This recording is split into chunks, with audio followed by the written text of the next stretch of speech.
Everyone, I am advocate सपना कौशिक और आज हम डिस्कस करने वाले हैं डिवोर्स के बारे में। जब भी कोई डिवोर्स लेना चाहता है तो उसके मन में बहुत सारे सवाल होते हैं कि डिवोर्स की कहाँ फाइल कर सकते हैं, इसका कौन सा तरीका होता है, कैसे मुझे जल्द से जल्द डिवोर्स मिल सकता है, इसमें कितना टाइम लगेगा, मेरे पास क्या ग्राउंड्स होने चाहिए, क्या डॉक्यूमेंट्स होने चाहिए। बहुत सारे सवाल होते हैं। आज हम इन सभी सवालों का जवाब आपको डिटेल में देने वाले हैं। तो सबसे पहले आपको ये जानना ज़रूरी है कि तलाक लेने के दो तरीके हैं। पहला तरीका वो है जिसमें पति पत्नी आपसी सहमति से कोर्ट में तलाक लेते हैं, जिसे हम म्यूचुअल डिवोर्स कहते हैं। और दूसरा तरीका वो है जिसमें पति या पत्नी में से कोई एक तलाक लेना नहीं चाहता, दूसरा तलाक लेना चाहता है। इसको हम कंटेस्टेड डिवोर्स कहते हैं, यानी कि एक तरफा तलाक करते हैं। अब बात करते हैं कि इन दोनों तरीकों में से कौन सा तरीका ज़्यादा आसान है। तो इनमें से आपसी सहमति यानी म्यूचुअल डिवोर्स अगर आप लेते हैं तो वो ज़्यादा आसान होता है, क्योंकि इसमें पति और पत्नी दोनों सहमत होते हैं, तो फिर आसानी से तलाक हो जाता है। जबकि कंटेस्टेड डिवोर्स एक तरफा तलाक बहुत ही मुश्किल होता है। इसमें आपको कोर्ट में लड़कर तलाक लेना होता है, जिसमें टाइम और पैसा काफ़ी लगता है। पैसों का तो चलिए छोड़िए, लेकिन आज के टाइम में समय की बहुत कीमत है। तो इसीलिए मैं आपको आगे बताऊंगी कि कैसे आप अपना टाइम बचा सकते हैं और लंबे चलते जो केस आ रहे हैं, आपको बहुत टाइम से चल रहा है, उसको कैसे आप जल्द से जल्द ख़त्म कर सकते हैं। मैंने आपको पहले बताया कि हमारे कोर्ट में आपसी सहमति से म्यूचुअल डिवोर्स जो है वो बहुत आसान होता है लेना। इसमें आप क्योंकि दोनों ही राज़ी हैं तलाक लेने के लिए, दोनों ही तलाक लेना चाहते हैं, तो इसके लिए आपको आसानी से कोर्ट से तलाक मिल जाता है। इसमें आपको 2 बार कोर्ट में जाना पड़ता है। दोनों पार्टीज़ यानी कि हस्बैंड और वाइफ दोनों मिलकर एक म्यूचुअल डिवोर्स पिटीशन, जिसे संयुक्त याचिका भी कहते हैं, फैमिली कोर्ट में फाइल करनी पड़ती है। इसमें आपको बताना पड़ता है कि आप तलाक क्यों चाहते हैं। जैसे कि इसमें आप बताएंगे कि हमारे बीच इतने मतभेद हो गए हैं कि अब हम एक साथ नहीं रह सकते और अब हम तलाक लेना चाहते हैं। इस प्रकार से कुछ कारण मेंशन किए जाते हैं कि आखिर आपको तलाक क्यों चाहिए। इसमें आपको ये भी बताना पड़ता है कि अगर आपके बीच कोई प्रॉपर्टीज़ हैं तो वो कैसे बटेंगी, बच्चे हैं तो वो किसके साथ रहेंगे, ये सारी डिवोर्स पिटीशन में लिखी जाती है। फिर जब आप पहली बार कोर्ट में जाते हैं तो आपकी स्टेटमेंट्स रिकॉर्ड की जाती हैं और कोर्ट में divorce petition, mutual divorce petition, जिसमें दोनों पार्टीज हस्बैंड और वाइफ दोनों साइन करते हैं, उसे कोर्ट में सबमिट कर दिया जाता है। उसके बाद कोर्ट 6 महीने का टाइम देती है, क्योंकि कोर्ट नहीं चाहता कि शादी को तोड़ा जाए, इसलिए वो 6 महीने का टाइम देता है कि अगर रिकंसाइल कर सकते हैं, अगर दोनों साथ रह सकते हैं तो दोनों के बीच आपस में सुलह हो जाए और तलाक ना लें दोनों। लेकिन फिर अगर नहीं बनता, उस 6 महीने में भी आप अलग होना चाहते हैं, तो फिर 6 महीने के बाद पति पत्नी तैयार नहीं होते साथ रहने के लिए, तो आप फिर कोर्ट में दोबारा जाते हैं। दोनों की स्टेटमेंट्स होती हैं, दोनों के साइन होते हैं और ऑनरेबल कोर्ट आपको डिवोर्स की डिक्री ग्रांट कर देता है, आपको डिवोर्स दे देता है। सुप्रीम कोर्ट ने रिसेंटली एक जजमेंट दिया था जिसमें उन्होंने कहा कि अगर 6 महीने की जो कूलिंग पीरियड का टाइम है वो ज़रूरी नहीं है। जब पति पत्नी एक साथ नहीं रहना चाहते और अपनी इच्छा से तलाक लेना चाहते हैं तो ये कोर्ट की डिस्क्रिशन है। अगर कोर्ट चाहे, अगर फैमिली कोर्ट चाहती है तो वो 6 महीने का जो कूलिंग पीरियड है उसमें भी छूट दे सकती है, उसको माफ़ भी कर सकती है। अब हम बात करते हैं कंटेस्टेड डिवोर्स यानी कि एक तरफा तलाक की प्रक्रिया। पति या पत्नी में से कोई भी एक तलाक नहीं लेना चाहता और दूसरा तलाक लेना चाहता है। इसको हम क्या कहते हैं? कंटेस्टेड डिवोर्स यानी कि एक तरफा तलाक। एक पार्टी राजी है, हस्बैंड या वाइफ में से कोई एक तलाक लेना चाहता है और दूसरा नहीं लेना चाहता।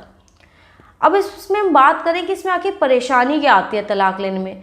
तो जब पति या पत्नी में से कोई एक तलाक नहीं चाहता तो जिसको तलाक लेना है वो दूसरे पक्ष पर केस करेगा। मान लीजिए पति तलाक लेना चाहता है और पत्नी तलाक नहीं देना चाहती, तो ऐसे में पति को तलाक का केस फाइल करना पड़ेगा। वाइस वर्सा, अगर पति नहीं देना चाहता और पत्नी डिवोर्स लेना चाहती है तो पत्नी डिवोर्स केस फाइल करेगी। तो पति या पत्नी जहाँ पर एक पार्टी राजी और दूसरी पार्टी राजी नहीं है उसे हम कहते हैं कंटेस्टेड डिवोर्स। और इसमें आपको कोई आधार चाहिए, कोई ग्राउंड चाहिए। ऐसा नहीं है कि अगर आपने डिवोर्स चाह लिया तो आप केस फाइल कर देंगे, नहीं, आपको कंटेस्टेड डिवोर्स लेने के लिए कुछ आधार देने होंगे। आपको कोर्ट को बताना होगा, कोर्ट में साबित करना होगा कि आप किस आधार पर डिवोर्स ले रहे हैं, और जिस आधार पर आप डिवोर्स ले रहे हैं उनको आपको साबित भी करना होगा, तभी आपको तलाक मिलेगा। ऐसा नहीं है कि आपने रैंडमली किसी दिन उठे और अब आपने कहा मुझे नहीं रहना, दूसरा हस्बैंड या वाइफ कह रहा है नहीं आपको डिवोर्स मैं नहीं दूंगा, मेरे बच्चे हैं, मैं कैसे डिवोर्स दे दूं, तो आपको कोर्ट में साबित करना पड़ेगा कि डिवोर्स के लिए आपके पास क्या ग्राउंड है। अब ग्राउंड्स की बात करें कि क्या क्या ग्राउंड्स हो सकते हैं, तलाक के लिए क्या आधार है। अगर पति तलाक चाहता है या पत्नी तलाक चाहती है तो उनको कोर्ट में साबित करना होगा कि ये आधार है, मेरे हस्बैंड या मेरे वाइफ ने ये किया है इसलिए मैं तलाक लेना चाहती हूँ। तो ग्राउंड्स क्या हैं डिवोर्स के, तो इसमें सबसे पहला आता है अडल्ट्री।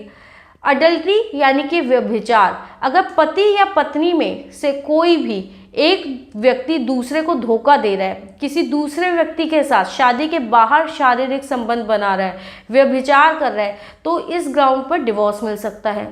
क्रूरता, पति पत्नी के बीच दो तरह की हिंसा हो सकती है, पहली है शारीरिक और दूसरी है मानसिक। तो इन दोनों में से कोई भी या दोनों तरीके की अगर क्रूएलिटी हो रही है, मानसिक या शारीरिक किसी भी तरीके की क्रूरता हो रही है, तो इस ग्राउंड पर भी आपको डिवोर्स मिल सकता है। अगर आपके पति या पत्नी आपके ऊपर हाथ छोड़ते हैं या फिर आपको आत्महत्या करने की धमकी देते हैं, छोड़कर चले जाने की धमकी देते हैं, पति पत्नी को जेब खर्च नहीं देता, मारता पीटता है, शक करता है या पत्नी शक करती है, तो ये भी एक तरीके की क्रूरता है और इस ग्राउंड पर भी डिवोर्स हो सकता है। या फिर डेजर्शन है यानी कि परित्याग। अगर पति पत्नी एक दूसरे से 2 साल से अलग रह रहे हैं, कोई ग्राउंड नहीं है, फिर भी पत्नी पति को छोड़कर चली गई है या पति पत्नी को 2 साल से ज़्यादा हो चुका है छोड़कर चला गया, तो भी ये एक डिवोर्स का ग्राउंड होता है। रिलीजन कन्वर्ट कर लिया, धर्म परिवर्तन कर लिया। अगर पति पत्नी में से कोई भी अपने आप को किसी दूसरे धर्म में परिवर्तित कर लेता है, एक ने परिवर्तन कर लिया, मान लीजिए कोई हिंदू है, उसने अपना धर्म परिवर्तन करके ईसाई बन गया या मुसलमान बन गया और वाइफ ये नहीं चाहती है, तो इस ग्राउंड पर डिवोर्स हो सकता है। उसके अलावा कोई ऐसी गंभीर शारीरिक या मानसिक रोग हो गया है कि अब शादी नहीं चल सकती, तो ऐसे केसेस में भी डिवोर्स हो सकता है। मान लीजिए एड्स हो गया या कोई कुष्ठ रोग हो गया, कोई ऐसी भयंकर बीमारी हो चुकी है कि अब आपकी मैरिड लाइफ नॉर्मल नहीं चल सकती है, तो इसमें भी डिवोर्स का ये भी एक ग्राउंड होता है। अगर हस्बैंड या वाइफ में से किसी ने भी संन्यास ले लिया है, यानी कि मान लीजिए अपना घर परिवार सब छोड़कर चला गया है, अब वो कह रहे हैं कि मैं अपनी ये जो ड्यूटीज़ हैं शादी की ये फुलफिल नहीं करता हूँ या नहीं करूँगी, है ना, किसी बाबा जी के पास चले गए या मान लीजिए सब कुछ त्याग के चले गए, कह रहे हम संन्यास ले लिया, तो ये भी एक ग्राउंड है। या फिर कोई घर छोड़कर चला गया और 7 साल से लापता है और दूसरे पार्टनर को ये भी नहीं पता कि वो जिंदा भी है या नहीं, और उस व्यक्ति को किसी ने 7 साल से देखा भी नहीं है, तो ये भी तलाक का एक आधार है। तो ये सारे कुछ ग्राउंड्स हैं। या फिर हस्बैंड है नपुंसक है, अब मतलब या वाइफ है बच्चा पैदा नहीं कर सकती, या पति है शारीरिक संबंध नहीं बना सकते हैं, तो ये भी एक ग्राउंड है जिस पर आप डिवोर्स ले सकते हैं। या फिर आप कह सकते हैं कि अगर हस्बैंड या वाइफ हैं एक दूसरे के साथ सेक्सुअल रिलेशनशिप नहीं बनाते हैं, मना कर देते हैं बिना किसी रीज़न के बार बार मना कर देते हैं, तो ये भी तलाक का एक अधिकार है। सुप्रीम कोर्ट ने और भी कई सारे जजमेंट्स दिए हैं जिनमें इन ग्राउंड्स के अलावा और भी बहुत सारे ग्राउंड्स पर डिवोर्स दिए गए हैं। तो आपके केस में कौन सा ग्राउंड बनता है, तो आप उस ग्राउंड को लेकर भी डिवोर्स फाइल कर सकते हैं। इसके अलावा बात है कि पति या पत्नी केस को कैसे जीते, तो सबसे पहले आपको ये सुनिश्चित करना होता है कि किस आधार पर आप तलाक लेना चाहते हैं। जो भी आधार आपके केस में फिट होता है उस आधार पे आप तलाक फाइल कर सकते हैं। और ज़रूरी नहीं है कि ग्राउंड कोई एक हो। मान लीजिए क्रूएलिटी है, आपके हस्बैंड आपको मारते हैं, और वो मार क्यों रहे हैं, क्योंकि उनका किसी और के साथ बाहर अफेयर चल रहा है। वाइफ है, उनका किसी और के साथ बाहर अफेयर चल रहा है, इसलिए वो आपके साथ अच्छे से सेक्सुअल रिलेशनशिप नहीं बना रही है या बार बार घर छोड़कर चली जाती है। तो ऐसा भी हो सकता है कि डिवोर्स के केस में एक से ज़्यादा ग्राउंड्स हो, तो आप उन सभी आधार ग्राउंड्स को लेकर डिवोर्स केस फाइल कर सकते हैं।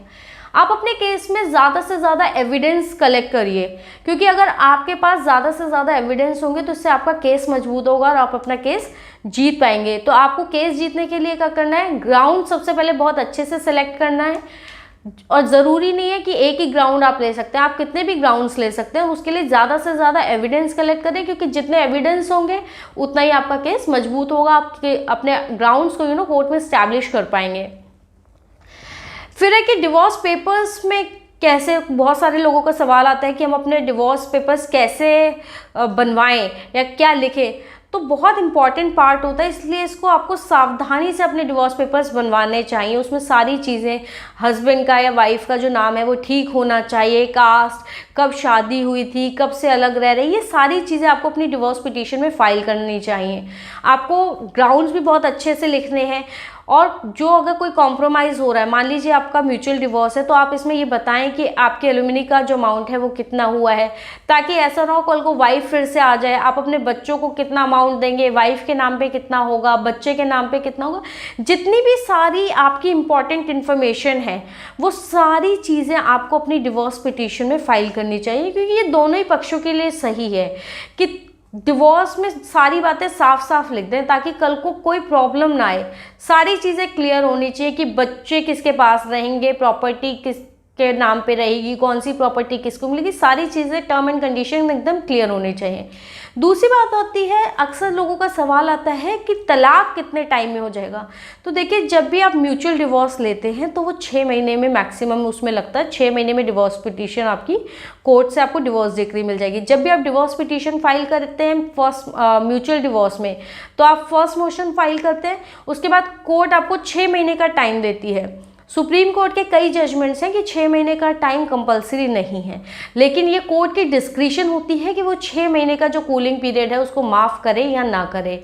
लेकिन 6 महीने के बाद आपको कंपलसरी, जब भी म्यूचुअल डिवोर्स होगा तो 6 महीने के अंदर अंदर आपको मिल जाएगा। फर्स्ट मोशन के बाद सिर्फ 6 महीने तक का ही टाइम होता है जो जज की डिस्क्रिशन पे होता है। 6 महीने के बाद वो आपको डिवोर्स दे देंगे। लेकिन अगर आप बात करते हैं कंटेस्टेड डिवोर्स की, एक तरफा तलाक की, जहाँ पर एक पार्टी रेडी नहीं है, तो यहाँ पर डिवोर्स के लिए आपको जो आपने ग्राउंड्स लिए हैं उसको स्टैब्लिश करना पड़ेगा। आपको कोर्ट से डिवोर्स लड़कर लेना पड़ता है, साबित करना पड़ता है कि आपके पास ग्राउंड है। तो इसमें बहुत समय लग जाता है और इसमें कोई टाइम लिमिट नहीं होता। लेकिन इसके लिए आप क्या कर सकते हैं, अगर आपको डिवोर्स जल्दी चाहिए एक्स पार्टी डिवोर्स में, तो इसके लिए क्या है, आपको हाई कोर्ट जाना होगा और वहाँ से आप कोर्ट से, हाई कोर्ट से ये एप्लीकेशन लगा सकते हैं कि हमारे टाइम जो डिवोर्स है उसको थोड़ा स्पीड में लेके आया जाए। तो कोर्ट, हाई कोर्ट वहाँ से ज़्यादातर टाइम बाउंड वो दे देता है कि 6 महीने के अंदर अंदर जो ट्रायल कोर्ट में, फैमिली कोर्ट में आपका केस चल रहा है डिवोर्स पिटीशन, उसको 6 महीने के अंदर अंदर डिसाइड कर दिया जाए। तलाक होने के कितने दिन बाद शादी हो सकते हैं, ये भी एक बहुत कॉमन सवाल होता है कि अब हमारा तलाक हो गया, अब हमें कितने दिन वेट करना होगा। म्यूचुअल डिवोर्स के बाद आप अगले ही दिन शादी करना चाहें तो अगले दिन या शाम को भी शादी कर सकते हैं। लेकिन कंटेस्टेड डिवोर्स होने के बाद हस्बैंड या वाइफ को दूसरी शादी के लिए कम से कम 90 दिनों का इंतज़ार करना पड़ता है। 90 दिन का इंतज़ार क्यों करना पड़ता है, क्योंकि वहाँ पर दूसरी पार्टी, जैसे मान लीजिए पत्नी ने डिवोर्स पिटीशन फाइल की और डिवोर्स मिल गया, पति डिवोर्स देना नहीं चाहता था, तो पति इस केस के खिलाफ अगर डिवोर्स हो गया तो वो अपील फाइल कर सकता है 90 दिनों के अंदर। और 90 दिन में अगर डिवोर्स पिटीशन फाइल कर दी तो जब तक डिवोर्स पिटीशन अपील के खिलाफ जो अपील फाइल किया, तो जब तक अपील डिसाइड नहीं हो जाएगी हाई कोर्ट में, तब तक वो दूसरी शादी नहीं कर सकता। और अगर वहाँ से भी उसके खिलाफ आया तो वो सुप्रीम कोर्ट जा सकता है। तो जब तक आखिरी फैसला नहीं आ जाता सुप्रीम कोर्ट से, तब तक दूसरी शादी नहीं हो सकती। लेकिन मान लीजिए फैमिली कोर्ट से डिवोर्स की डिक्री ग्रांट हो गई और पत्नी ने जैसे कि केस फाइल किया था, पत्नी के फेवर में ऑर्डर आ गया, पति ने 90 दिनों के अंदर अंदर अपील फाइल नहीं की, तो 90 दिन के बाद शादी हो सकती है। लेकिन पति ने 90 दिन के अंदर अंदर अपील फाइल कर दी, 2 साल बाद फिर ऑर्डर आया, वो भी पत्नी के फेवर में आ गया, तो हो सकता है फिर उसके 90 दिन के बाद, 90 दिन के अंदर अंदर उसे सुप्रीम कोर्ट में फाइल करनी है अपील। अगर वहाँ से भी पत्नी के फेवर में आ गया तो फिर शादी हो सकती है। लेकिन अगर 90 दिनों के अंदर अपील फाइल नहीं हुई तो फिर 91वें दिन आप शादी कर सकते हैं। तो ये 90 दिन का इंतज़ार आपको ऑर्डर के बाद से करना पड़ेगा। ये उस दिन से काउंट होगा जिस दिन डिवोर्स की डिक्री आपको जारी की जाती है। उसके बाद बारी आती है कि क्या बिना तलाक के शादी हो सकती है? नहीं। अगर आपने बिना तलाक के शादी कर ली तो जो आपकी शादी आप कर रहे हैं तो इस दूसरी शादी की कोई मान्यता नहीं होगी, आप दूसरी शादी नहीं कर सकते। इसके अलावा दूसरा पार्टनर जो है, जैसे कि अगर हस्बैंड है वो बिना तलाक ले दूसरी शादी कर लेता है तो दूसरी शादी की पहली बात तो ये कि कोई मान्यता नहीं है, और दूसरा पार्टनर आपके ऊपर बाइगेमी का केस भी कर सकता है सेक्शन 494 में, जिसमें आपको 7 साल तक की सज़ा हो सकती है।